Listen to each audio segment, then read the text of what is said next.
preside esse plenário, excelentíssimo doutor promotor de justiça e representante do órgão ministerial, estendo ao secretário da Justiça, assessores do juiz, a estagiária também do Ministério Público, policiais militares, policiais penais,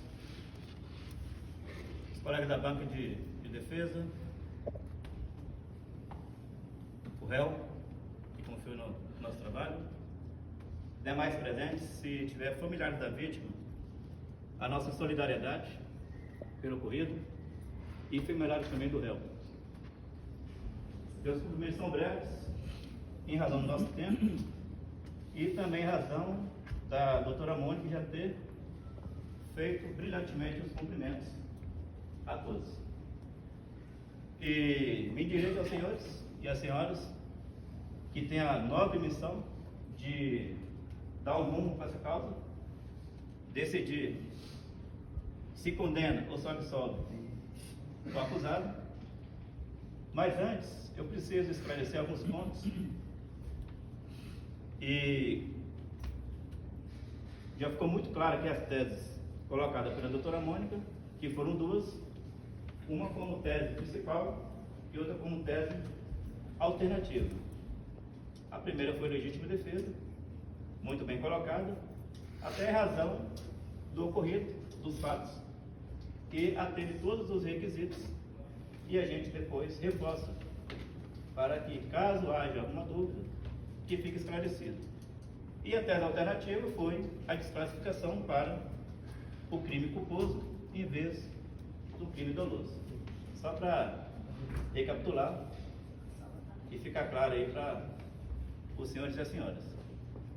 Mas antes, vamos nos ater aqui a algumas questões e verificar a circunstância fática trazida na denúncia e verificar se existe uma razoabilidade, uma proporcionalidade no que traz a acusação. E quais os elementos de prova que foram colocados aqui para que justifique a narrativa acusatória. O que ocorre? O que se vê nesse processo, e ficou muito claro aqui, e eu tenho certeza que está na cabeça de cada um também, é a dúvida. Dúvida é o que mais tem nesse processo. Foi demonstrado aqui um vídeo, várias vezes, e naquele vídeo mostra ali a ação de vários meliantes mesmo. Porque uma pessoa que chega no bar, uma distribuidora, 8 horas da noite, fica até 2 aproximadamente horas da madrugada, bebendo, e foi perguntado para ele aqui, ó, estava embriagado? Não. Aí eu pergunto, são pessoas que estavam na igreja? Estavam rezando? Estavam trabalhando? Não, eram meliantes mesmo. Porque aquela conduta daqueles rapazes não é conduta de pessoas que têm uma boa índole. Isso ficou mostrado o próprio Ministério Público demonstrou esse vídeo como prova. E 2 pessoas sendo atacadas brutalmente por um grupo de mau elemento, embriagados. E aí, o mais curioso, testemunhas que estiveram lá no local, falaram lá na delegacia, falaram em juízo e falaram sobre a confusão, que os 2 foram atacados, injustamente. Agora, como a doutora Mônica muito bem colocou, a motivação desse ato é que não está clara. Por isso a dúvida nesse processo. E a dúvida, hoje aqui em plenário, ela não pode prevalecer. Por quê? Porque se sai aqui hoje uma condenação injusta em razão de falta de prova para saber a realidade, é um julgamento injusto. E a injustiça hoje não prevalece. Então, na dúvida que hoje prevalece o indulto para o réu, em benefício do réu. E diante disso, a gente se vê aqui o quê? Um princípio importantíssimo, que é o princípio da presunção de inocência. E isso deve ser respeitado. Mas a gente precisa também, diante da circunstância fática constante lá da denúncia, falar um pouco das qualificadoras, que nesse caso foi apenas uma colocada aqui, que já agrava muito a pena de uma pessoa se caso houver a condenação. Agrava muito. O que vem a ser uma qualificadora? Qualificadora, ela é para crime hediondo. O que é um crime hediondo? É um crime praticado por terrorista, miliciano, pessoa que está no grupo e no comando de organização criminosa. Hoje, o fato que se trata aqui, a gente está tratando hoje de algum homicida sagaz, um terrorista? Não. Nós estamos tratando de um cidadão que estava saindo do trabalho, pegou a esposa também no trabalho e no caminho resolveu comprar um cigarro, que não tem nada de demais nisso, e foi atacado por um bando de mau elemento. E teve uma reação dele, uma reação justa. Infelizmente, houve o óbito da senhora. E novamente a nossa solidariedade. E nós estamos concordando com isso. Houve, infelizmente. E sem o conhecimento dele. Ele tomou conhecimento de que a senhora foi a óbito no dia seguinte. E ele nem tinha o conhecimento também que havia tutelado a senhora. E de que havia também passado por cima dela.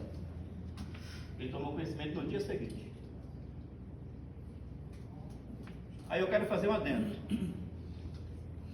O doutor promotor, ele veio aqui narrar as circunstâncias do fato. E aí ele falou um pouco da questão da conduta do réu, saindo um pouco da circunstância fática, constante da denúncia. Por quê?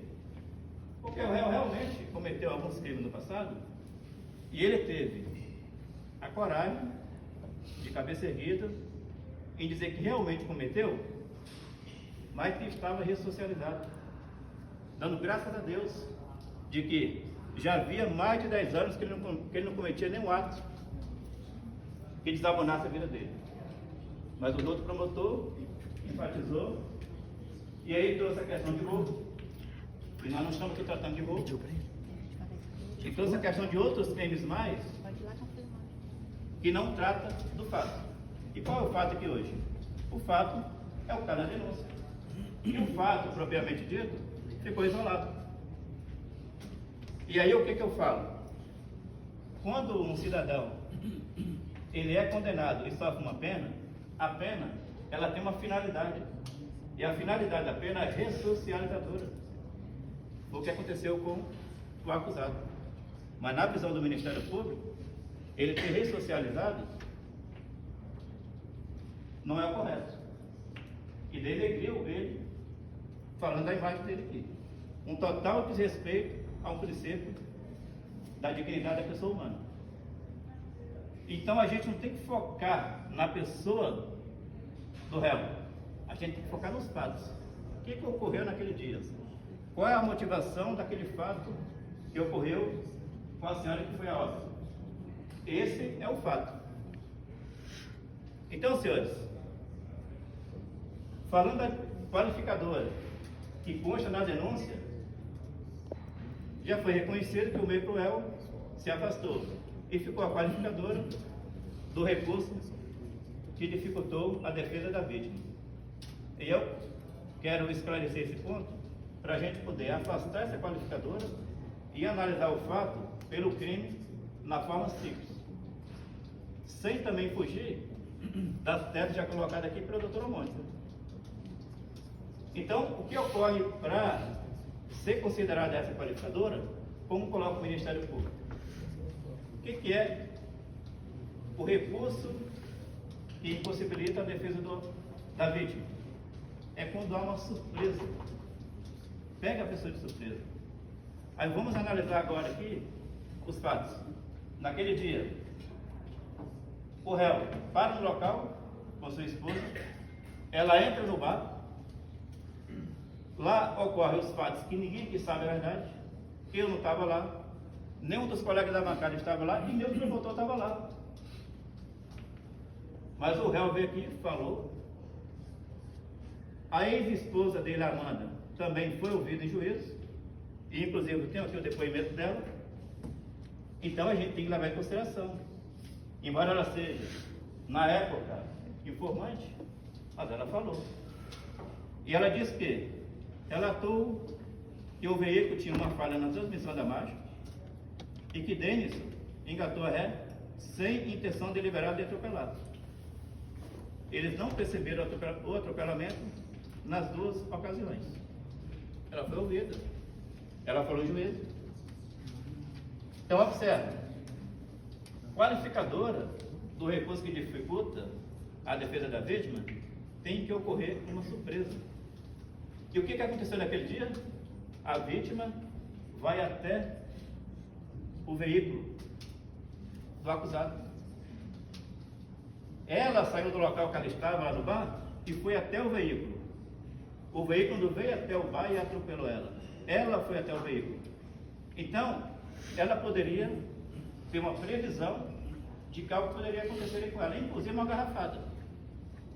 Que os meliantes estavam jogando garrafa, pedra, e deu um soco na esposa do réu. Poderia aquele soco ser na vítima, que foi ela. Então, ela já poderia ter essa previsão que algo poderia ocorrer. E, infelizmente, o réu, abalado emocionalmente, em pânico, com medo, tentou sair daquele local e, ao mesmo tempo, se defender e defender a tua companheira. Fez uma manobra com o carro para fugir. Ele só queria sair dali. Ele foi claro aqui. Infelizmente, atropelou a senhora que foi aonde? Infelizmente. Então, nesse sentido, excelências, é que a defesa pede que afaste essa qualificadora, porque não houve uma surpresa. Ela estava ciente de todo o ato que estava ocorrendo ali. Estava ciente. Então, não tinha uma intenção premeditada por parte do réu em atropelar ela. Ele não tinha essa intenção. E nesse sentido,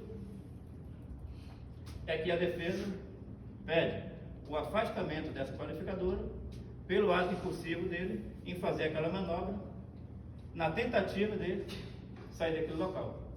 E tirando essa qualificadora, nós vamos observar agora e nos atentar à análise do crime na forma simples. Não existindo qualificadora. Está comprovado. Excelências, a defesa, nesse sentido, gostaria de esclarecer aqui algumas provas. Eu não vou passar novamente o vídeo. O doutor promotor já passou ali várias vezes e já ficou claro na cabeça dos senhores. Então, a avaliação, a análise, vai ser feita na cabeça de cada um de vocês. De acordo com a lei de convicção, os senhores vão dar o veredito final. Com a soberania que cada um que tem, 2 votos. Então, observe. O réu, ele esclareceu o seguinte: já está claro, é necessário repetir, eu sei que é enfadonho, mas é importante para que se justifique as teses trazidas aqui pela defesa. O que o réu diz? Indivíduos começaram a causar confusão, xingando sua esposa e caçando briga.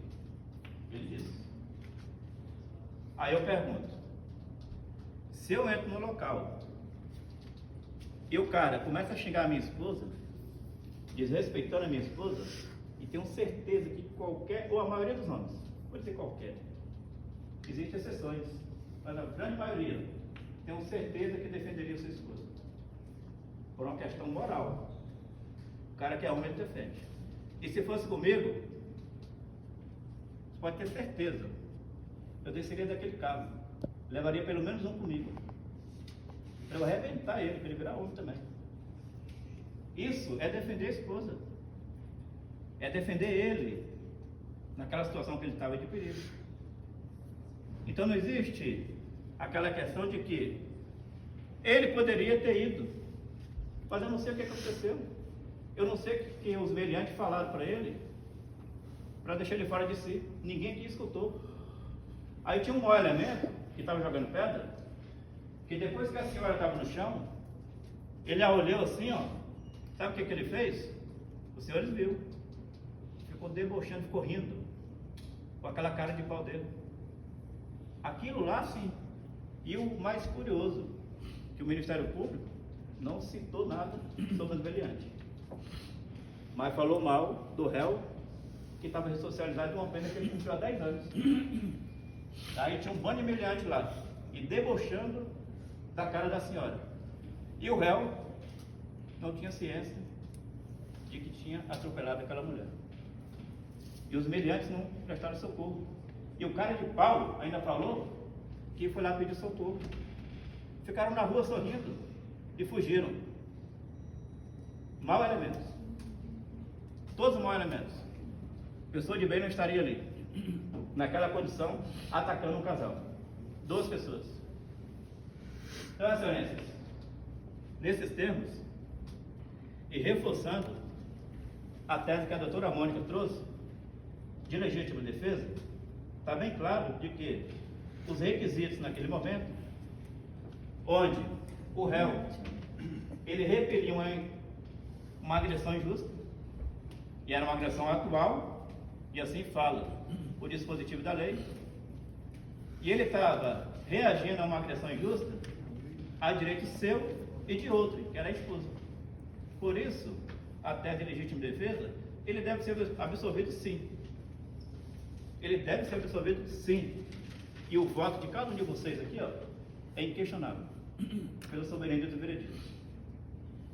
Pode absolver no quesito absolutório, agindo em legítima defesa.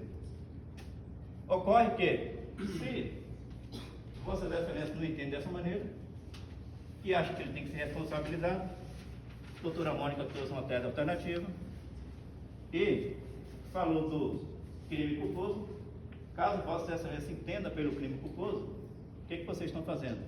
Tirando essa responsabilidade de vocês em julgar e devolve para o juiz magistrado. E lá ele trabalha a dosimetria da pena e vê a pena adequada. Isso só foi para reforçar o que a doutora Mônica trouxe muito bem. E da minha parte, trazendo uma outra tese, para não ficar confuso na cabeça, eu vou falar do homicídio privilegiado. O que vem a ser isso? A gente traz teses, todas que são previstas na nossa legislação penal. Ah, mas por que tanta tese? Porque a legislação prevê assim. Quando se encaixa ao fato, temos a obrigação, como defesa técnica, e trazer para os senhores.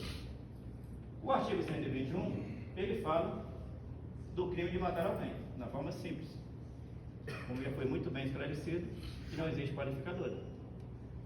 Se Vossas Excelências entenderem que ele não deve ser absolvido pela legítima defesa, ele também não responderá pelo crime culposo, mas ele irá responder o nosso voto aqui, que a gente quer condenar. Então condene ele pelo homicídio privilegiado.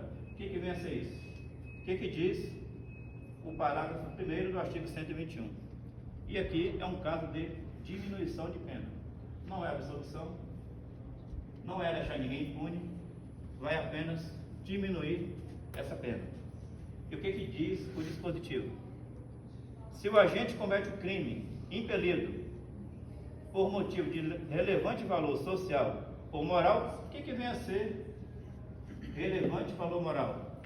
Quando ele foi lá defender a esposa, o que nós vamos faria? Foi lá defender a esposa. Isso é relevante valor moral. Sob o domínio de violenta emoção. Não precisa ninguém falar nada, é só olhar o vídeo para saber que ele estava sob o domínio de violenta emoção. O vídeo fala tudo. Ninguém ouve nada. Assistindo o vídeo, já fica claro. Ele agiu sob o domínio de violenta emoção. Então, entendendo dessa maneira, que aplique o dispositivo do homicídio privilegiado. Ele será responsabilizado, condenado com apenas uma diminuição de pena. Então, da minha parte, excelências, essa tese que eu trago como tese subsidiária, o privilégio, reforçando novamente as teses da doutora Mônica, que tem que ter um quesito absolutório, mas se analisar friamente o dispositivo da legítima defesa, está claro. Qual é o homem que não se defenderia e não defenderia a tua esposa naquela condição? Se entender dessa maneira, absolve o réu. Por medida de justiça, absolve o réu. E analisando sem o reconhecimento da qualificadora, uma vez que não houve surpresa para a vítima. E novamente a nossa solidariedade ao caso que ocorreu. Eu vou passar para o Dr. Marcos.